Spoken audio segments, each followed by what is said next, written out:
Police need to be able to control folk, no doubt about that. There must be control, but there's a limit to how that's done. His job was to protect and serve. Instead, he exploited his position as a police officer. They swore to protect, but behind the police uniform hid betrayal, mistreatment, and cruelty. From Robert Olsen's split-second choice ending in an outrage to Michael Amiott's violent traffic stop, their courtroom appearances were nothing but cold, haunting, and unforgettable. Let's begin. I was waiting for him to say something else, such as there was a stick or some type of weapon that he was coming toward Robert Olsen. A veteran who served his country, a police officer sworn to protect. One tragic encounter changed everything. This is the story of Anthony Hill, unarmed, unclothed, and killed. And after years of trials and appeals, the final verdict left the nation asking, was justice truly served? In March 2015, police in DeKalb County, Georgia received a call. A naked man was acting erratically outside an apartment complex. The man was 26-year-old Anthony Hill, a U.S. Air Force veteran who had served his country but was struggling with bipolar disorder and PTSD. When former officer Robert "Chip" Olsen arrived at the scene, he claimed he felt threatened. Instead of de-escalating the situation, Olsen pulled out his gun. He shot Anthony Hill, unarmed and unclothed, ending his life instantly. After the call about a naked, erratically behaving man, police rushed to the Atlanta area apartment complex. Robert Olsen, a DeKalb County officer at the time, confronted 26-year-old Anthony Hill. Within moments, Olsen fired, fatally wounding Hill. The incident immediately sparked outrage. The shooting quickly raised questions. Why did a trained officer use deadly force against a man who had no weapon? Authorities launched a full investigation into Olsen's actions. When the trial began, Robert Olsen had support from friends, former colleagues, and some community members. They described him as a dedicated officer and claimed he acted in self-defense. His lawyers used these testimonials to portray him as a man caught in a tragic situation. The jury was not swayed by his supporters. In 2019, they found Olsen guilty on all 3 charges and sentenced him to 12 years in prison with 8 years on probation. However, the case was far from over. No, I didn't get what I wanted. I wanted the maximum. Some time is better than no time. Olsen appealed, and in 2022, the Georgia Court of Appeals overturned part of his conviction. The judges ruled that evidence about the police department's use of force policy had been improperly admitted, giving prosecutors the option to retry him for aggravated assault. Olsen maintained that he fired in self-defense, but prosecutors painted a different picture, a case of excessive force. Anthony Hill had needed help. Instead, he was met with deadly gunfire. In August 2023, Olsen entered a guilty plea to aggravated assault. His new sentence was 15 years, with 12 years already served. The rest will be probation. He will not return to prison. He must also complete 100 hours of community service. However, he remained emotionless, as he had no regret for what he had done. For Anthony Hill's family, the pain never goes away. His father said, "Just make eye contact with me. Just, you don't have to say anything, but just your eyes can tell whether or not." District Attorney Sherry Boston said she hoped this guilty plea would finally bring some peace. Yet many believe justice was only partial. A man lost his life to the very system meant to protect him. But our next case takes fear to the next level, where an officer didn't just misuse his authority, he weaponized it. I found solace in Mr. Nash helping me in such a dire time of need when I felt like I had no one. And now to say that or even think that's how I felt towards you is absolute poison in my mouth. He wore a badge, but behind the uniform, Nathan Nash had a dark secret. 2 women accused him of the unthinkable, and the courtroom would expose everything. In 2019, 25-year-old TP stepped forward with a shocking claim against Officer Nathan Nash. She had called the police for help, reporting an assault by her boyfriend, but the officer who was meant to protect her shattered that trust, prosecutors say. Nash returned to her home and turned her plea for safety into a nightmare of betrayal. Months later, another woman came forward with a similar story. The department acted and fired Nash, but the damage had already been done. Authorities launched a full investigation into Nash's actions. They gathered testimonies, evidence, and connected the two cases. It became clear that he had misused his position to prey on women. One woman stated in the court, I was terrified. I was just stoned. I didn't know what to do. I didn't know what to think. In August, a jury found Nathan Nash guilty of serious misconduct charges. The courtroom was tense. Nash denied the charges and maintained his innocence. There was no simple explanation. Experts say he used his authority as a police officer to gain control over victims. His badge became a tool for exploitation instead of protection. Nash was sentenced to 14 years to life in prison, yet the courtroom remained tense as he faced no visible reaction. He also awaits a hearing in December for an official misconduct charge.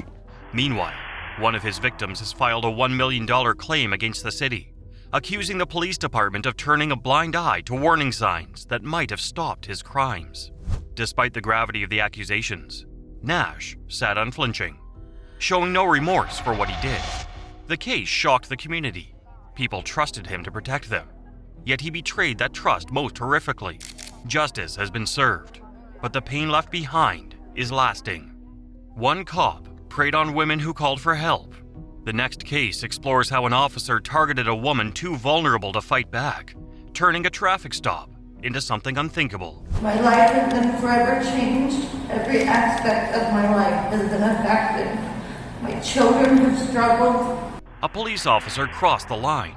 One woman's trust was shattered in an instant. In court, the truth would expose a shocking betrayal that shook the entire town. On July 9, 2016, Eric Fritz, a covert police officer, pulled over a man for drunk driving. The man went to jail, but Fritz's attention turned to the woman in the passenger seat. She was highly intoxicated, completely vulnerable, and he took advantage. According to the investigators, Fritz checked the woman into a hotel after his shift. She had passed out when he returned. Later, she said she woke up to him being intimate with her. He claimed it was consensual. She told a different story. I can't see a police vehicle without feeling fear or be reminded of what happened. Body cam footage showed him leading her along with him. The recordings proved he mistreated his authority and took advantage of someone vulnerable. The case went to court. Fritz faced charges of kidnapping and assault. But in a plea deal, those were dropped, leaving him to plead guilty to unlawful imprisonment. Fritz used his position as a police officer to exploit someone defenseless, a gross mistreatment of power that stunned the community. Judge Kathleen Brickley did not mince words, calling it one of the most despicable cases the court had ever seen. She sentenced Fritz to 1 year in jail, followed by 5 years of probation. However, he had no guilt for his actions. The victim told the court it wasn't enough, but she found some relief knowing Fritz would never wear a badge again. What you did to me was wrong. You raped me. You knew I was highly intoxicated, yet you used that as a selfish opportunity. A woman's trust was shattered in a single night. But the next case shows what happens when an officer's split-second decision takes a man's life in front of an entire neighborhood. My son was murdered, and the man that murdered my son gets to go home to his sons. The courtroom was packed. Family, friends, supporters, and all eyes were on Zachariah Presley, a former police officer. He was about to hear his fate for killing an unarmed man. On June 20th, 2018, 33-year-old Tony Green was involved in a routine traffic stop in Kingsland, Georgia. Video from Presley's body camera and patrol car dash cam captured the chase. Presley followed Tony onto a dark street at night. What should have ended as a simple encounter turned into a deadly chase. Tony got out of his car and ran, and that's when everything spiraled out of control. Tony returned to his car briefly, seemingly reaching for an object when Presley gave chase. The night was chaotic, visibility was low, and tensions ran high. Then came the crackle of a stun gun, followed by gunshots. Presley can be heard telling Tony to stay still and assuring him that help was on the way. When another officer arrived, Presley was lying on the ground, saying his head hurt from a struggle with Tony. The investigation revealed the deadly outcome. Tony Green was fatally shot while running away. Presley's actions were scrutinized by the Camden County jury, and despite acquittals on 2 manslaughter charges, he was convicted of mistreating his oath of office. Why did it happen? The evidence suggests it wasn't self-defense. He attacked me, been on top of me, I was tased, and he was going for my duty belt. Presley's misuse of his authority turned a traffic stop into a tragedy. Circuit Judge Stephen Scarlett sentenced Presley to 1 year in prison, followed by 4 years of probation. However, he remained silent. Presley was fired from the Kingsland Police Department, and his attorneys have since appealed the conviction. Family, friends, and the entire community rallied together for Tony, grieving a life taken too soon and raising their voices in a powerful call for justice. A traffic stop that ended in death left a family in pieces. But in our next case, another so-called routine stop would spark years of outrage, courtroom battles, and a verdict that divided a city. During a violent traffic stop when Amiott pulled over then 25-year-old Richard Hubbard and accused him of resisting arrest. What began as a routine traffic stop quickly spiraled into chaos, igniting years of courtroom battles, public fury, and fierce debates over justice. At the center of it all stood Officer Michael Amiott and Richard Hubbard. It all started in August 2017. Euclid Police Officer Michael Amiott pulled over Richard Hubbard because the license plate on his car was linked to a driver with a suspended license. What should have been a standard stop quickly escalated. Witnesses said Amiott used excessive force, and video later confirmed the furious encounter. The incident sparked immediate backlash. The Euclid Police Department launched an internal review, and Amiott was placed on non-enforcement duties. His employment was eventually terminated that same year, but the case didn't end there. In October 2018, an arbitrator reinstated him to the department. In court, Michael testified on his own behalf. When I asked him to get out of the car, he started stepping out of the car. By August 2019, criminal charges were filed.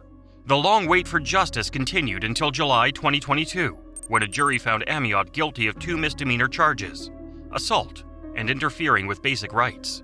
The ruling confirmed what many had suspected. The stop was more than just bad policing. It was a violation of basic rights. Unlike many crimes with clear motives, this case was different. At its core, the problem was the mistreatment of authority. A moment of power turned into conflict, and a citizen's rights were ignored. Finally, in 2022, Amiott was sentenced in Euclid Municipal Court. The judge gave him a 90-day suspended sentence, 1 year of probation, and fines. However, he showed no remorse for his actions. His future in the police department remained uncertain, though at the time, he was working in the warrant unit. For Richard Hubbard and the community, the damage had already been done. Richard said, I'm still going through the suffering with the anxiety. It just brings up everything, we live at the moment. So, I hope he gets the maximum sentences in the day, Even the Fraternal Order of Police stood behind Amiott, promising to support him, despite the verdict. Our next case follows a former police officer turned Playboy model. Lori Bembenek went from upholding the law to standing trial for murder. She stands convicted again of killing a young woman while her small children slept in nearby beds. On May 28, 1981, in Milwaukee, Wisconsin, a quiet neighborhood was shaken by the killing of a young mother. Christine Schultz, a nurse and mother of 2, was found bound, gagged, and shot inside her own home. Her sons were asleep in the next room. The community was shocked, but what came as an even greater surprise was the identity of the main suspect, 22-year-old Lori Bembenek, a former police officer and the new wife of Christine's ex-husband. Lori's story captured national attention, led to public debates, inspired books and movies, and eventually earned her the nickname Bambi. Lori had trained at the Milwaukee Police Academy and briefly served as a patrol officer. However, her career was cut short after a scandal involving another officer, and she was fired. Later, she married Fred Schultz, a veteran officer who had 2 sons from his previous marriage to Christine Schultz. Lori quickly stepped into the role of stepmother. Just months into her marriage, tragedy struck. Christine was killed in her home in a horrifying attack. She had been tied up and shot through the heart. One of her sons described seeing a masked figure with a reddish ponytail leaving the house. While the witness believed the intruder was a man, the investigation soon focused on Lori instead. Detectives discovered that the killing weapon was Fred Schultz's off-duty revolver, which had been kept in the apartment he shared with Lori. Lori also had access to a copy of the key to Christine's house. There was no sign of forced entry. Witnesses said Lori had previously made comments suggesting she wanted Christine gone. Police found a wig in the plumbing system of her apartment that matched fibers discovered at the crime scene, a green jogging suit, a clothesline, and a blue bandana, all similar to the items used during the killing, were also linked to her. Even though Christine's son had described the killer as a man, Lori was arrested. The trial quickly became a media sensation. Prosecutors painted Lori as a jealous woman who wanted her husband's ex-wife out of their lives forever. On March 9, 1982, Lori Bembenek was found guilty of first-degree murder and sentenced to life in prison, but the case did not end there. It took an unexpected twist years later. In 1990, Lori escaped from Tachita Correctional Institution with help from her new fiancé. The two fled across the border and were eventually found in Canada after more than 3 months on the run. The press had a field day. Headlines around the country read, "Run, Bambi, run," and the case gained even more fame. Prosecutors argued that Lori's motive was simple. They claimed she wanted financial freedom. With Christine gone, Lori and Fred would no longer need to deal with child support or alimony. They said she wanted to take Christine's place completely, but Lori continued to maintain her innocence. Over time, new evidence raised questions about the original investigation. Male DNA was discovered at the scene. Ballistics tests did not match Fred's gun, and even the hair samples presented during the trial were later disputed. Lori Bembenek has not slowed down the controversy over whether she was guilty or innocent of murdering her husband's ex-wife. Some believed Lori had been framed.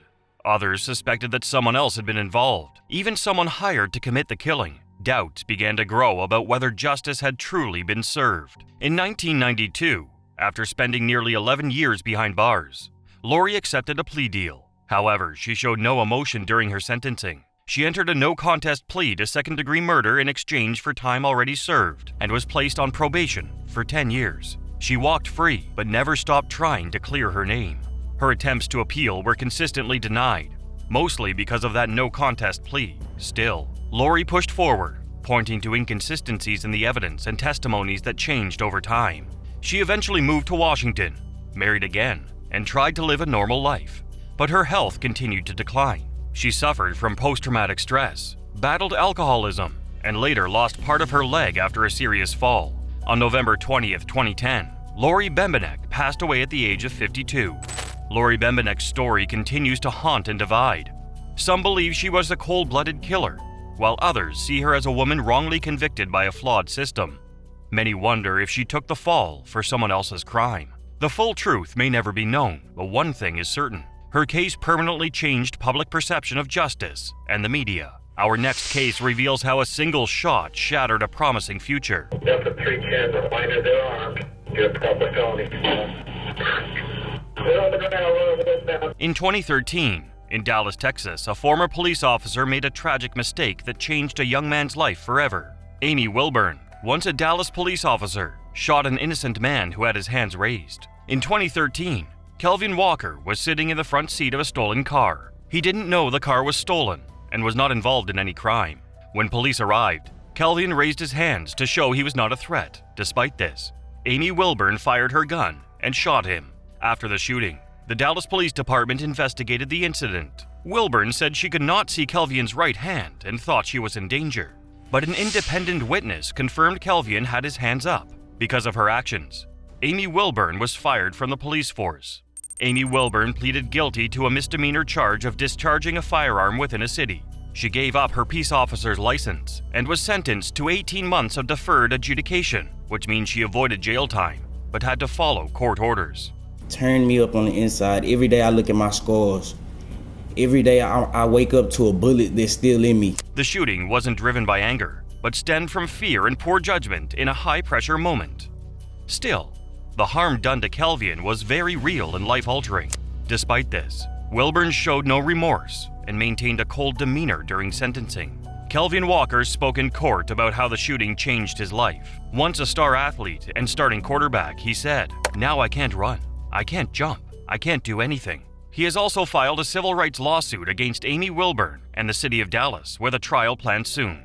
For almost 5 years, Kelvin lived with the pain and struggled from that day. In court, he said, "It's been hurting me and killing me." When he saw Amy Wilburn again in court, she said nothing as she left. Our next case is full of jealousy and deception, where a police officer crossed the line with a deadly plan. Who, according to the FBI, went out and tried to hire a hitman in order to kill her estranged husband. And the daughter... On a quiet morning in May 2019, officers arrived at the Suffolk County home of Valerie Cincinnati, a New York police officer with 5 years of service. They had devastating news to deliver. Her estranged husband, Isaiah Carvalho, had just been found dead. Valerie broke down on the spot, appearing shocked and overwhelmed. Based on the information the press could get their hands on, the scene looked like a tragic end to a rocky marriage. But behind that grief was a far darker truth. Just days earlier, federal agents were tipped off about a disturbing murder-for-hire plot allegedly orchestrated by Valerie herself. While still serving as an NYPD officer, she had reached out to her boyfriend, John DeRuba, and asked him to find a hitman. The target was her husband Isaiah. But what truly shocked investigators was that Valerie also allegedly wanted another person dead, DeRuba's 13-year-old daughter. She reportedly hated the teen and was jealous of the expensive gifts John was buying her. Instead of going along with the plan, John went straight to the FBI. The FBI acted fast. They launched a sting operation to catch Valerie in the act. First, they convinced Isaiah to play dead. He recalled how agents placed shattered glass around the passenger seat and told him to slump over as if he had been shot. Then they took a fake crime scene photo and used it to trick Valerie into believing her plan had succeeded. Agents showed up at her door with grim expressions and broke the news. Her reaction was caught on video. She seemed shocked, even heartbroken, but prosecutors said it was all a fake. They had wiretaps, text messages, and secret recordings proving Valerie had planned the whole thing. The moment everything unraveled came when Valerie, thinking she was in the clear, told John to erase any evidence. "Delete my effing text. You're not keeping anything on this effing phone." Delete my text. You're not keeping anything on this phone. That was when the FBI moved in and made the arrest. Investigators believed Valerie was driven by jealousy and control. Her marriage was crumbling, and her relationship with John was full of tension. She allegedly couldn't stand the attention and money John gave to his daughter. Prosecutors said she was willing to kill both her husband and a teenage girl just to get her way. Valerie was arrested and charged in federal court, while the murder-for-hire charges were dropped as a part of a plea deal. She pleaded guilty to obstruction of justice. In 2021, she was sentenced to 48 months in prison. She was suspended from the NYPD without pay and later resigned from the force. DeRuba was not charged. For Isaiah Carvalho, the entire ordeal left deep scars. He now lives with constant fear, always looking over his shoulder. "I thought I married someone who swore to protect and serve," he said in an interview. "Instead, I got someone who tried to have me killed." Even today, the memory of pretending to be dead in the car, surrounded by broken glass, still haunts him. Our next case is a devastating nightmare, a split-second mistake that cost a young life forever. I grabbed the wrong gun! I shot him! Oh my God! Oh my God! On a Sunday afternoon, April 11th, 2021, in Brooklyn Center, Minnesota, 20-year-old Dante Wright was driving with his girlfriend when his car was pulled over by the police. What began as a routine traffic stop ended in tragedy and sent shockwaves across the country. Dante Wright, a young black father, was stopped for minor traffic violations. As officers checked his ID, they discovered he had an outstanding warrant. When they attempted to arrest him, the situation quickly escalated. In the middle of the struggle, Officer Kimberly Potter pulled out her gun, mistaking it for her taser, and fired one shot. Dante was struck in the chest. He drove a short distance before crashing. Paramedics tried to save him, but it was too late. Dante Wright died at the scene. The next day, body cam footage was released. It showed Potter shouting, "Taser, taser, taser," just before pulling the trigger. Her reaction was immediate. She realized she had fired her handgun instead. The video confirmed the tragic mistake. Tase him! Taser, taser, taser! Ah, he shot me. Oh, shit! In the following days, both Kimberly Potter and the police chief resigned from their positions. Protests erupted across Minnesota and the country. Dante's death reopened painful wounds, especially with the George Floyd trial happening just miles away. As public pressure mounted, Potter was arrested and charged with manslaughter. Prosecutors argued that she had years of training and should have known the difference between a bright yellow taser and a black handgun. The case went to trial, and the courtroom was heavy with emotion. Potter took the stand and tearfully admitted her mistake, but Dante's family, especially his mother, found no comfort in her words. This was not a premeditated act, it was a deadly error. Potter said she was under stress and confused at the moment, but her mistake ended her life. Dante Wright would never return home to his family, or raise his young son. On December 23, 2021, Kimberly Potter was found guilty of both first and second-degree manslaughter. She was sentenced to 2 years in prison and served just 16 months. When the verdict was read, she tearfully apologized for her actions. Many felt the punishment did not reflect the gravity of the loss. Dante's family reached a $3.25 million settlement with the city. His name became another symbol in a national conversation about police use of force and injustice. Dante's mother said she could never forgive Potter for what had been taken from them. Our next case reveals a robbery carried out by a former officer that left an entire neighborhood stunned. Former New Orleans police officer who killed 3 people back in the 90s during a shocking crime. In 1995, in Baton Rouge, Louisiana, Antoinette Frank, a former New Orleans police officer, was involved in a deadly robbery at a local restaurant. 3 people were killed, including a fellow officer. The case shocked the community and led to a long investigation. The tragedy happened at the Kim On restaurant, where both Antoinette Frank and Officer Ronald Williams II worked extra shifts as security guards. That night, the robbery turned deadly. Frank and an accomplice opened fire, killing Officer Williams along with Ha Vu and Quang Vu. After the shooting, Frank left the restaurant but returned later pretending to bring help. However, members of the Vu family who had hidden inside a large cooler recognized her when she came back. Their eyewitness accounts helped investigators connect her to the crime. Frank's accomplice was also arrested and is now serving a life sentence. Antoinette Frank was eventually sentenced to death for killing. However, when the verdict was announced, she walked out of the courtroom with a blank, expressionless face.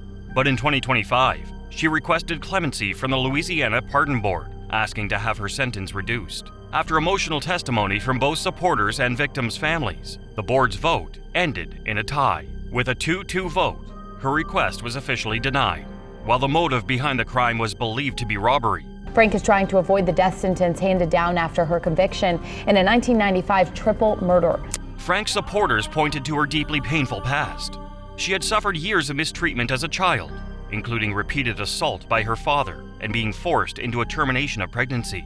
Despite this, the board focused on her conduct in prison and concerns about public safety if her sentence was changed. Governor John Bell Edwards had voiced strong opposition to the death penalty and supported clemency hearings for many death row inmates, including Frank. But due to political blocks and the board's split decision, her sentence remains unchanged. Antoinette Frank is still on death row with no chance of parole. The families of the victims, especially Officer Williams' son, strongly opposed any eligibility for leniency. This case continues to raise difficult questions about justice, accountability, and forgiveness. While Frank's past is tragic, the suffering she caused can never be erased. It is a painful reminder that one decision, one act of conflict, can destroy multiple lives and leave lasting scars on everyone involved. The actions of these officers left destruction in their wake, and their courtroom faces told the cold, unrepentant, and unforgettable story. Justice was served, but the scars remain, and the lessons linger for us all.